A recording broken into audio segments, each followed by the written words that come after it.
Vakarėjo. Nuostabiausias pasaulio miestas Florencija. Puošėsi įvairias spalvėmis šviesomis. Gatvėse šurmuliavo praeiviai, o ji tik sugniaužusi rankose laikė vos prieš savaitę gautą kvietimą dalyvauti koncertmeistere. Magija muzikale Florentino festivalyje ir adresą, kurios jau laukė nedidelis nuomojamas butas antrajame aukšte Via della Vigna gatvėje, netoli centrinės Della Signoria aikštės, virš jaukios Caffè Marini kavinės. Juodas lengvas paltukas atrodo virpėjo kartu su visu jos kūnu, krečiamu užgūsio jaudulio džiaugsmo, tačiau kartu ir nežinomybės bei atsakomybės sunkumo.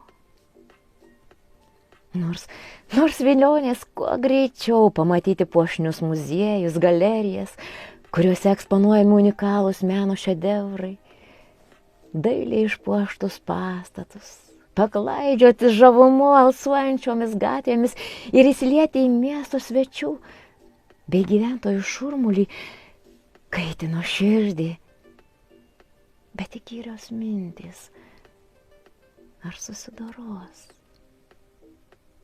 su tokiu dideliu iššūkiu Magija muzikale Florentino festivalyje, nuolat priekaištingų būgštavimų, tarsi gniaužio jai gerklę. Pagaliau taksi sustojo siauroje nuošalioje gatvelėje, o ji tik kaip visada įpratusi.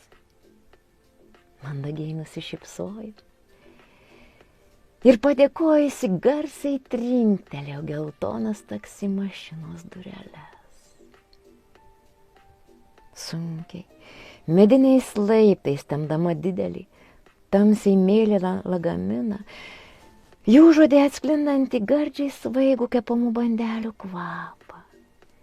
Girdėjau linksmą praeivių šurmulį, kažkur iš toli, atsklindantį moters juoką, apie kažką karštai diskutuojančius susijaudinusius vyriškus balsus. Staiga jis sustojo.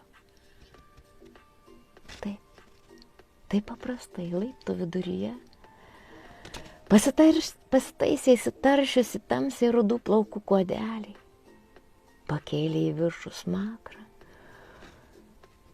užmerkė nuovargių limpančias rudas akis ir jausdama, kaip dilgčioja pavargusios rankos, įsiklausė į gatvės gyvenimo gausą.